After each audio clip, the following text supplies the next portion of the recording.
کہ اسحاق ڈار جو پاکستان کے حوالے سے چیزیں چلا رہے تھے اس میں تو پاکستان کو باقاعدہ دیوالیہ کرنے کے قریب تھے اور فگر فجنگ ہو رہی تھی، اور جنرل مشرف نے یہ کہا کہ آئی ایم ایف نے باقاعدہ پاکستان کو پینلائز کیا، پاکستان پہ پینلٹی لگائی، جرمانہ لگایا، کیونکہ Ishaq Dar I am F کے ساتھ بھی جھوٹ بول رہے تھے۔ وہ 2008 میں جب آصف زرداری گئے ہوئے تھے امریکہ اور کہیں انہوں نے بات کی کہ جی پاکستان کو $100 بلین چاہیے، تو وال اسٹریٹ جرنل میں باقاعدہ یہ خبر شائع ہوئی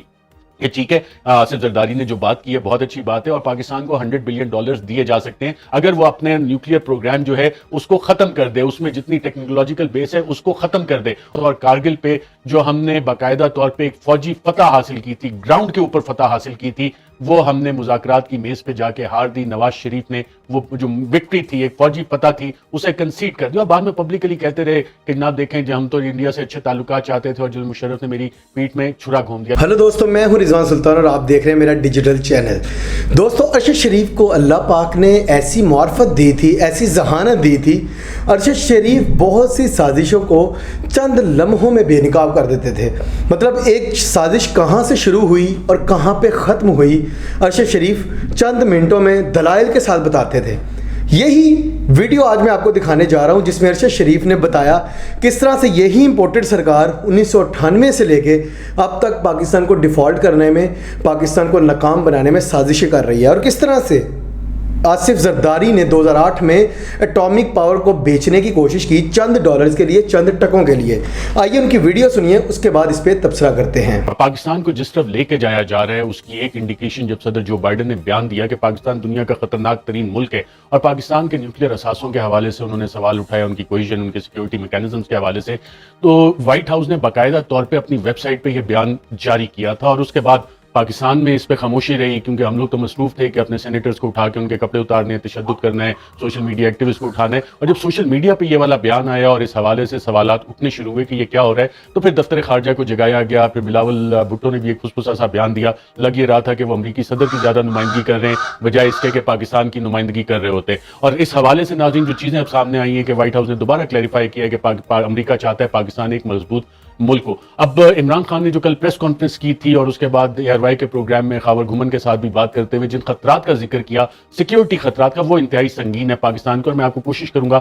کہ یہ سمجھاؤں کہ یہ اتنی آسان بات نہیں ہے، اس کے پیچھے باقاعدہ ایک پوری پلاننگ ہے اور انٹرنیشنلی پاکستان کو اس طرف لے کے جایا جا رہا ہے۔ اور یہ کہانی ناظرین شروع ہوتی ہے 1998 میں جب پاکستان نے بھارت کے جواب میں اپنے ایٹمی دھماکے کی اور دنیا کو بتایا، بآواز بلند بتایا، پبلکلی بتایا کہ ہمارے پاس نہ صرف نیوکلیئر ٹیکنالوجی ہے کیونکہ پہلے حاصل کر لی گئی تھی، اس کا اعلان کیا گیا اور دنیا کو باور کروایا گیا۔ اور ناظرین اس کے بعد سے ایک سلسلہ شروع ہوا جو عمران خان نے عمران ریاض خان کے انٹرویو میں بھی کہا کہ نہ اس کو پورٹری کیا گیا کہ یہ ایک اسلامک بام ہے، یہ مسلم بام ہے، حالانکہ انڈیا کے پاس بھی اسے تو ہندو بام نہیں کہا گیا، اسرائیل کے پاس ہے اس کو نہیں کہا گیا کہ جی یہ جوئش بام ہے، لیکن اس کو پورٹری اس طرح کیا گیا اور اس وقت سے ایک جو سلسلہ شروع ہوا ہے وہ اب کافی تیزی سے آگے کی طرف جا رہا ہے، اپنے فائنل مراحل میں ہے، اور اسے ناکام کیسے بنایا جا سکتا ہے اس کا واحد حل کیا ہے اس طرف بھی آتے ہیں۔ لیکن جب یہ کام شروع ہوا تو آپ کو یاد ہوگا کہ کارگل کا ایک واقعہ ہوا تھا، اور کارگل پہ جو ہم نے باقاعدہ طور پہ ایک فوجی فتح حاصل کی تھی، گراؤنڈ کے اوپر فتح حاصل کی تھی، وہ ہم نے مذاکرات کی میز پہ جا کے ہار دی۔ نواز شریف نے وہ جو وکٹری تھی، ایک فوجی فتح تھی، اسے کنسیڈ کر دیا اور بعد میں پبلکلی کہتے رہے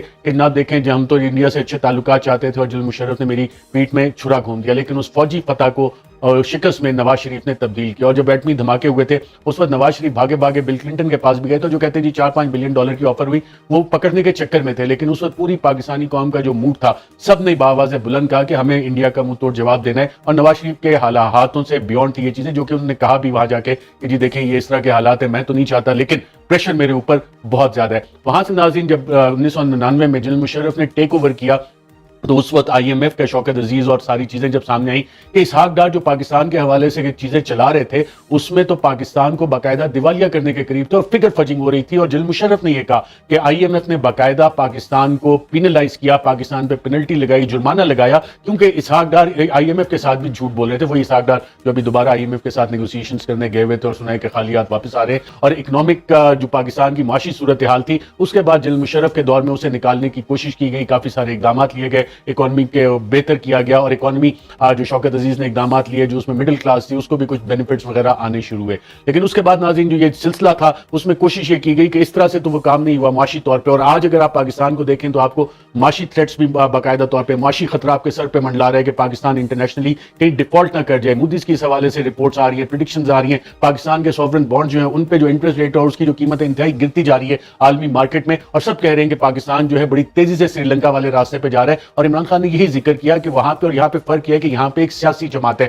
جس نے ابھی تک لوگوں کے غم و غصے کو چینلائز کیا ہوا ہے, انہیں ایک وے آؤٹ دیا ہوا ہے, انہیں ایک امید کی کرن دی ہوئی ہے. اور یہ واحد سیاسی جماعت ہے جس نے ابھی تک جو اگر کال دے دی گئی تو عمران خان بڑا صحیح کہتے ہیں کہ پھر میرے ہاتھ سے بھی چیزیں نکل جائیں گی, کیونکہ اگر آپ معاشی حالات دیکھیں تو لوگوں کا 2 وقت کا کھانا کھانا مشکل ہو گیا, بجلی کے بل آسمانوں سے باتیں کر رہے ہیں. بات یاد آ جاتی ہے کہ 2008 میں جب آصف زرداری گئے ہوئے تھے امریکہ اور کہیں انہوں نے بات کی کہ جی پاکستان کو $100 بلین چاہیے, تو وال اسٹریٹ جرنل میں باقاعدہ یہ خبر چھایا ہوئی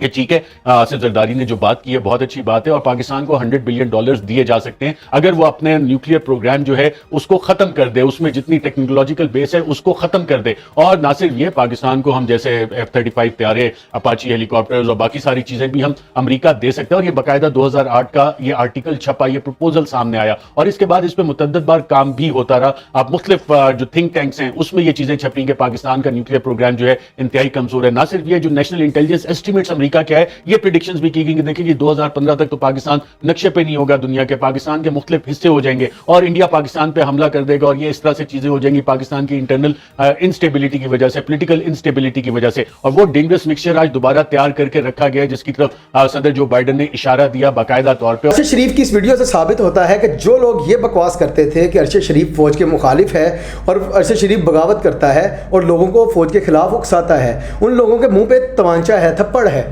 کیونکہ ارشد شریف نے اس میں بتایا کس طرح سے نواز شریف جب کوئی ملک میں اچھا کام ہوتا تھا تو اس کا کریڈٹ خود لے لیتا تھا, لیکن جب کوئی ملک میں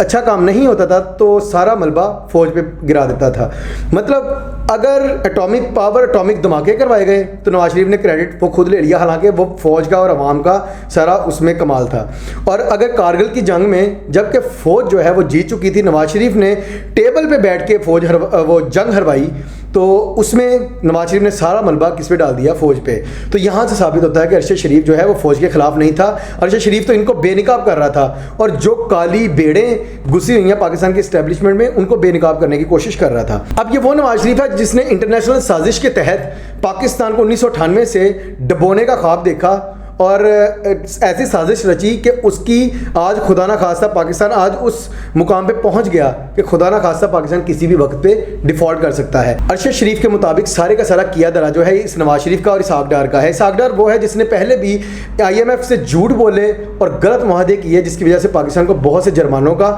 اور بہت سی پینلٹیز کا سامنا کرنا پڑا. اب جو لوگ اسحاق ڈار کے بارے میں منہ پھاڑ پھاڑ کے کہتے تھے ڈالر پہ باری, یہ وہی ڈار ہے جس نے پہلے بھی پاکستان کی معیشت کو ڈبونے کی پوری کوشش کی اور پاکستان کے جو حق میں بالکل فیصلے نہیں کیے. اور آج پھر اسحاق ڈار جو کہتا تھا کہ بھائی ڈالر پہ باری اور میں جو ڈالر کی قیمت ہے 200 روپے سے کم کر دوں گا, آخر کار بیچارہ نہیں بھاجی میرے کو نہیں گھٹ ہو سکتی قیمت, تاری مہربانی کچھ اور ویل لو, میں نہیں گھٹ کر سکتا, لیکن میں وزارت خزانہ تو نہیں رکھنا, لیکن میرے کو 200 روپے تو تھلے نہیں آتا ڈالر, جو کرنا ہے کر لو. یہ تو ان کی باتیں ہیں, جھوٹی باتیں گڑ کے جھوٹی باتیں کر کے آج تک انہوں نے حکمرانی کی ہے. لیکن جب عوام سوال کرتی ہے تو یا ان کو ظلم و زیادتی کا نشانہ بناتے ہیں, یا ان کو مارنے کی کوشش کرتے ہیں, یا پھر ان کی کریکٹر اسیسینیشن کرنے کی کوشش کرتے ہیں. یہی وجہ ہے کہ ارشد شریف کی بھی آج کل شہید ہونے کے بعد بھی یہ لوگ کریکٹر اسیسینیشن کر رہے ہیں تاکہ ان کے ہاتھ صاف ہو جائیں, ان پہ الزام نہ آئے. اور الزام کس پہ آئے؟ اس بات پہ ہے کہ ارشد شریف کریکٹر وائز اچھا نہیں تھا, لڑکی کے معاملات تھے, اس وجہ سے اس کو قتل کر دیا گیا. لعنت ہے ایسے لوگوں پہ. مطلب دشمنوں کے ساتھ بھی ایسا نہیں کیا جاتا جو لوگ یہ شہید ارشد شریف کے ساتھ کر رہے ہیں. دوستوں اپنی رائے کا اظہار کمنٹس میں ضرور کیجیے گا. اگلی ویڈیو میں ملتے ہیں, تب تک کے لیے اللہ حافظ.